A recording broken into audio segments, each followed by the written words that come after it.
There's only one reason to do a plenary, and that's to give your pupils the opportunity to reflect on and consolidate their learning.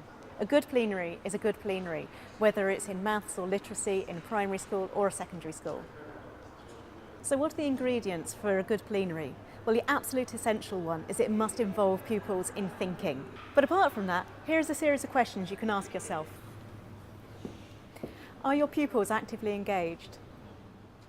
Have you planned it, especially planning your questions? Have your pupils got the opportunity to reflect on and articulate their learning for the lesson? Are there opportunities for you as a teacher to assess what your pupils have learned to enable you to plan for future lessons? Do your pupils understand what they've learned during the lesson? And more importantly, do your pupils understand how they've learned it? So what can potentially go wrong with a plenary?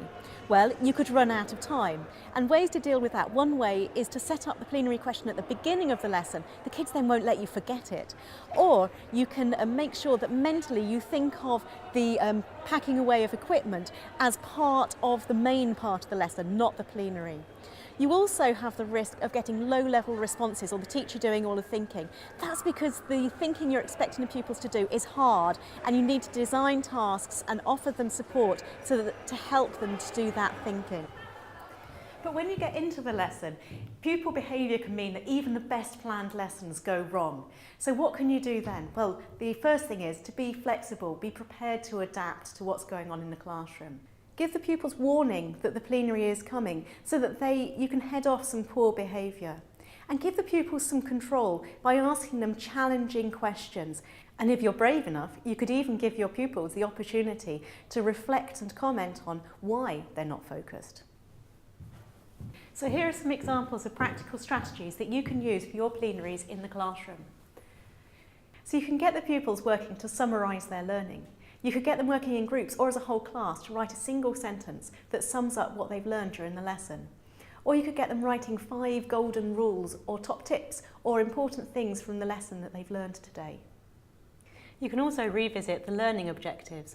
You could get the pupils to traffic light or thumbs up or thumbs down, or even place themselves along a spectrum along the line of the classroom to say how they feel they've done against the learning objectives. Or you can get them to go back through their work with a highlighter pen or a pencil to underline 2 things that they think they've done particularly well during the lesson and 1 thing that they think they could improve on. And if you've got time, actually get them to improve on that as well. Or when you get them to write out the learning objectives at the beginning of the lesson, get them to leave a space before they start their work. And in that gap, at the end of the lesson, they can write down how they feel they've done against the learning objectives. Or you could get them talking about what they've learned during the lesson and how they've learned it. You could get them to say how they would explain what they've learned to someone else and give them maybe their granny or an alien or a 5-year-old. You can get them to write a question that they could answer now that they wouldn't have been able to answer an hour ago. If you're asking them to reflect on how they learned, give them some key words, like the words from Bloom's taxonomy, to help them to actually express what they've been learning during the lesson. Give them some exemplar work to comment on or grade it. And also say to them, I've got to teach this lesson again to another class. Can you help me to plan it? Or you could get your class to think about what could happen in future lessons.